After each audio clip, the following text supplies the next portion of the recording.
tidak selalu berupa materi. Beberapa hal sederhana seperti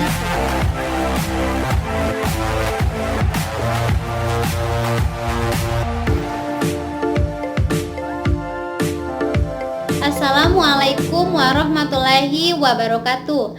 Perkenalkan, nama saya Metalia Tantu. Saya semester 3 jurusan Pendidikan Guru Pendidikan Anak Usia Dini di Universitas Negeri Gorontalo.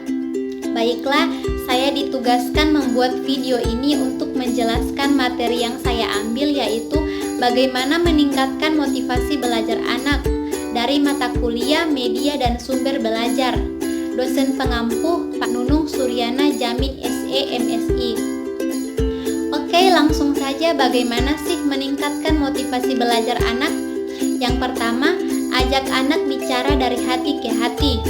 Meski prestasi mempengaruhi masa depan, namun jangan langsung memarahi anak ketika ia malas belajar. Ketimbang harus mengomel panjang lebar, ajaklah anak bicara dari hati ke hati.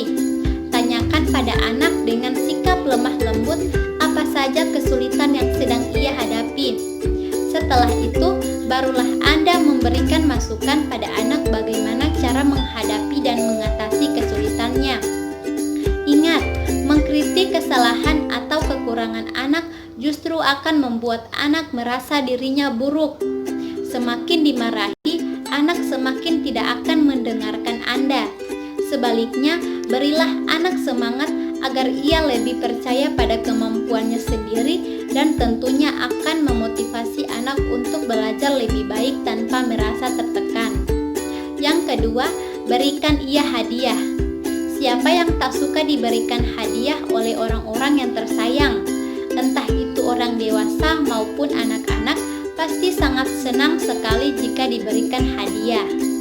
Pada anak-anak, pemberian hadiah atau reward merupakan salah satu cara meningkatkan motivasi belajar mereka. Tak hanya itu, pemberian hadiah juga dapat membantu mengubah perilaku anak ke arah yang lebih positif. Namun, Anda harus berhati-hati ketika ingin memberikan hadiah untuk si kecil. Anak Anda bisa saja semangat melakukan kebiasaan baik hanya untuk mendapatkan hadiah dan selanjutnya tidak akan melakukannya lagi.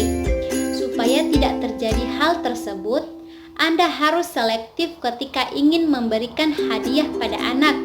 Ingat, hadiah tidak selalu berupa materi. Beberapa hal sederhana seperti sebuah pelukan, ciuman, tos, dan sebuah pujian ke anak juga merupakan bentuk hadiah pada anak. Saat memberikan hadiah ke anak, pastikan Anda memberitahu alasan mengapa ia pantas mendapatkan hadiah dari Anda. Dengan begitu, anak tahu bahwa ia telah melakukan hal yang baik dan yang Anda sukai. Ketiga, kenali gaya belajar anak. Setiap anak memiliki preferensi dan gaya belajar yang berbeda-beda. Barangkali anak Anda terlihat ogah-ogahan belajar karena ia dipaksa belajar yang memang bukan gayanya. Secara umum, metode pembelajaran anak dibagi menjadi 3.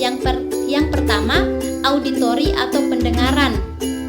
Anak dengan gaya belajar seperti ini biasanya lebih senang mendengarkan penjelasan secara langsung dibanding harus membaca instruksi tertulis. Hal ini karena anak auditori umumnya lebih mudah menyerap informasi dengan cara mendengar. Yang kedua, visual atau penglihatan.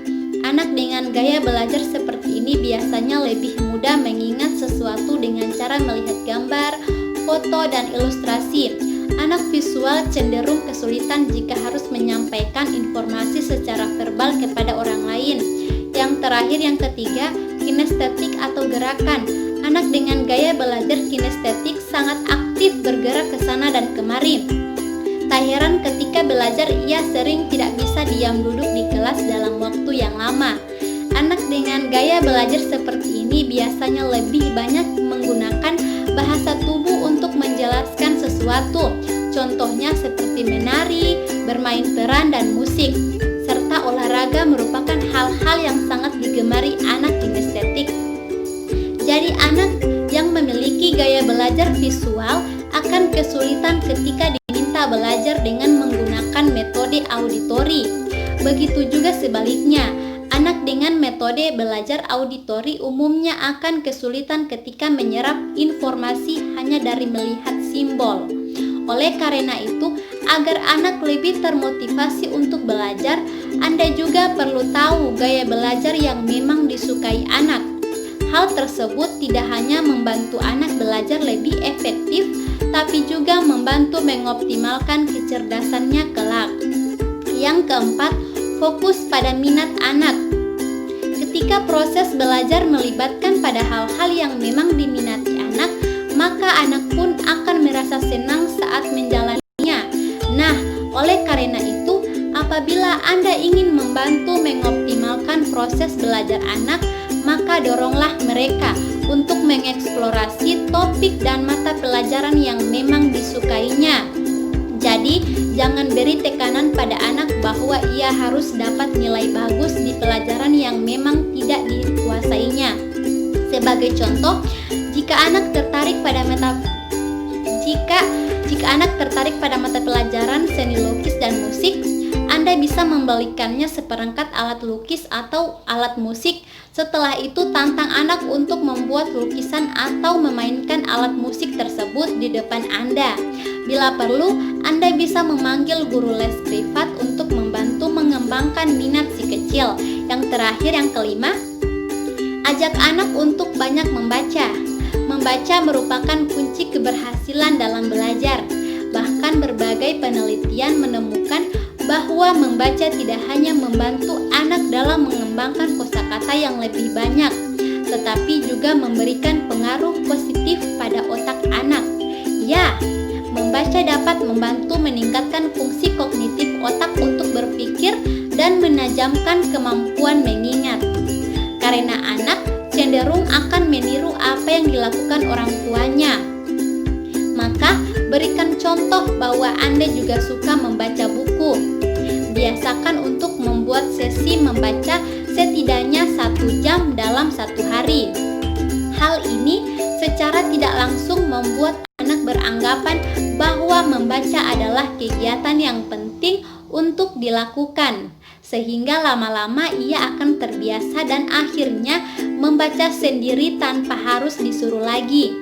Namun ingat, jangan mengharuskan anak untuk baca buku tertentu.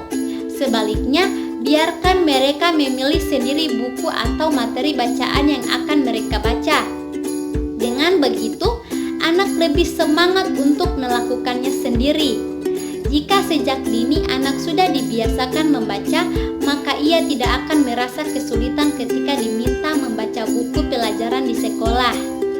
Baiklah, itulah penjelasan dari saya. Jika ada yang masih kurang jelas, mohon dimaafkan. Untuk teman-teman, jangan lupa di like ya jika kalian suka.